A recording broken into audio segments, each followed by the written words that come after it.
Okay, so we've got a Suzuki V-TWIN, also known as a DL-650, and this one is, like all of them, made in Japan by a Suzuki corporation. This one was made, where's the date? February 2004. This is the first year of the DL-650.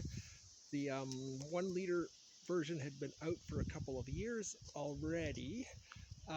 Same chassis, same suspension, everything, but with the 650 V-TWIN, the same as the SV650 apparently. Maybe with the cams a bit different and the fuel injection different. Yeah, that's right, it is fuel injected. And yeah, no carburetors. This one, the first owner, he was about, I believe, 50 when he bought this, and then when he turned 65, so he bought this when they first came out. I don't know if he was riding the DL-1000 at the time, and in 2008 I bought a new DL-1000 and I rode that for 10 years.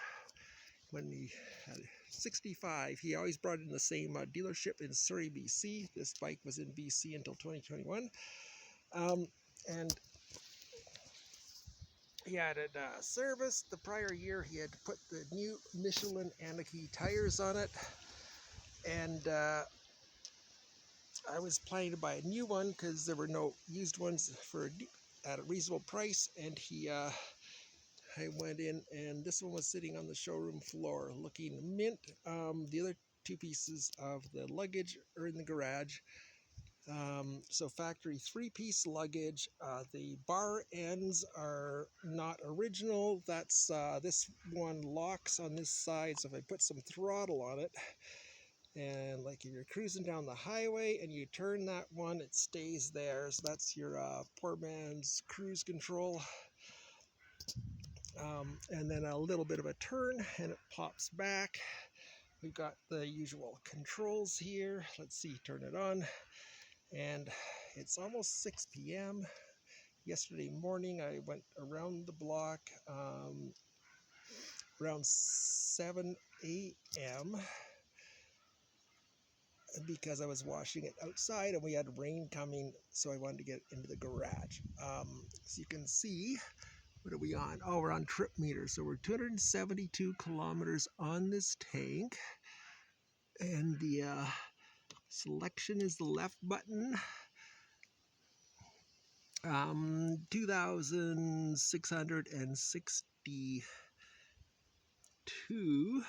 Since that was reset, that would be how many kilometers are on the oil change. And then this is the odometer. Oh, it's actually clicked over. I missed that. It's clicked over 35,000. So, yeah, first owner, he rode it till it had 20,500, and then he traded it on a new V-TWIN 650, and I had been riding a V-TWIN 1000 in BC. The 650 is cheaper insurance. The 1000 goes about 155 kilometers on a tank of premium, and the 650 goes over 250 kilometers on a tank of regular. And as you can see on this tank, I've got 272 kilometers, and that's on regular. And again, in BC, it's cheaper to insure, below 750 than above. So it was an insurance break and almost half the cost to run. I don't have a third hand. It's turned on. I got to pull in a clutch, hit a button. So hold on.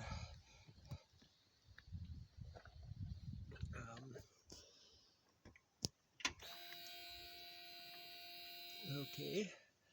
I'm sure you heard the fuel pump running there, so she's ready to go. So that's after sitting cold and for a day and a half.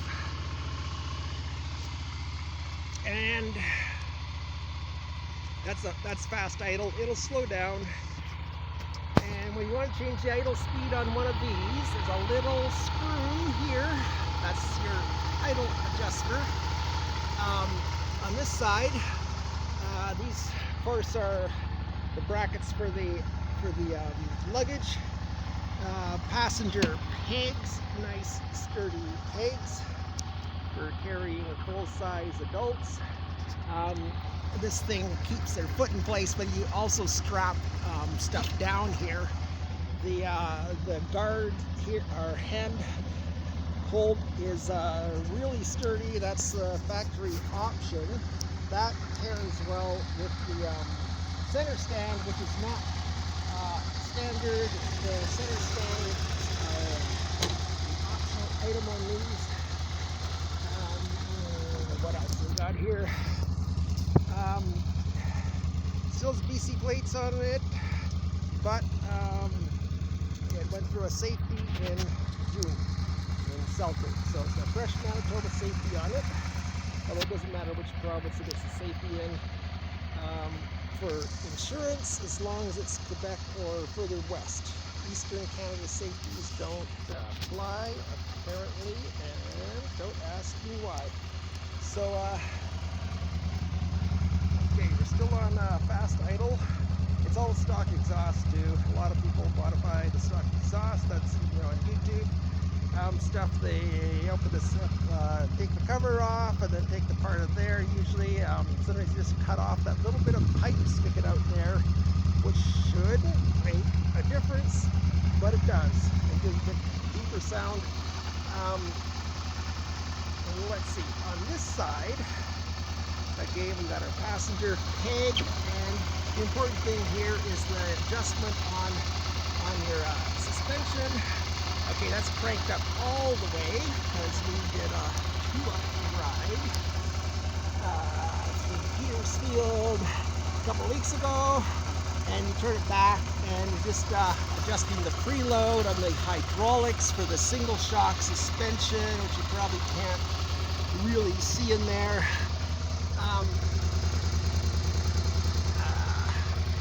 So we have single disc on the rear, single pot. It's got a big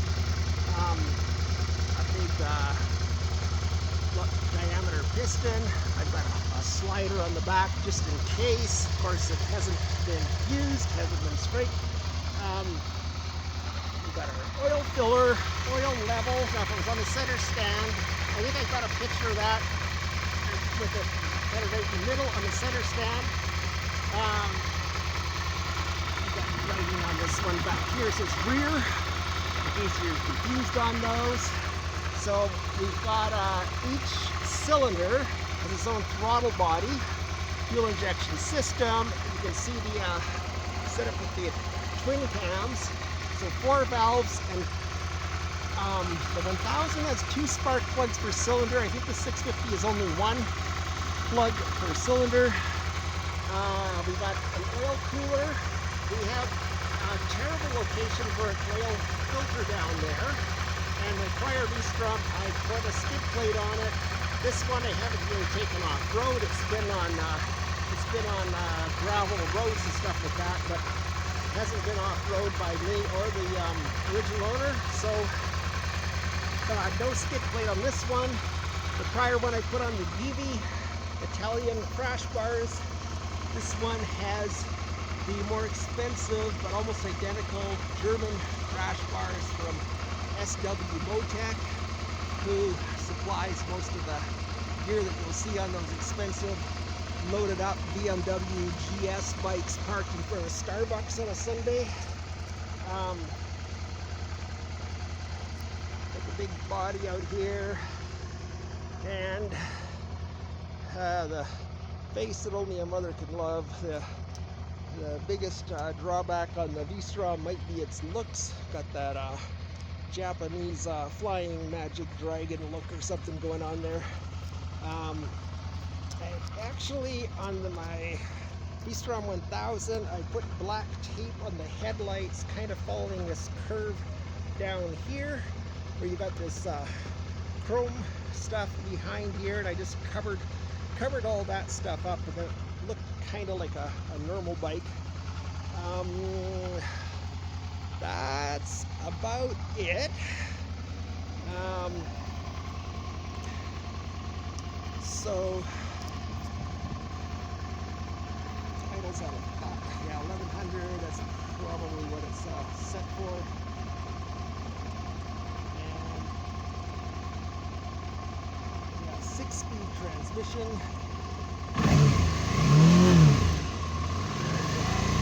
Very responsive with the fuel injection. So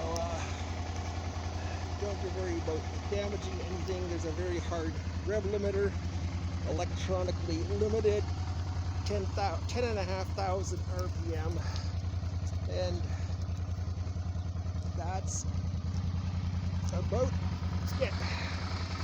And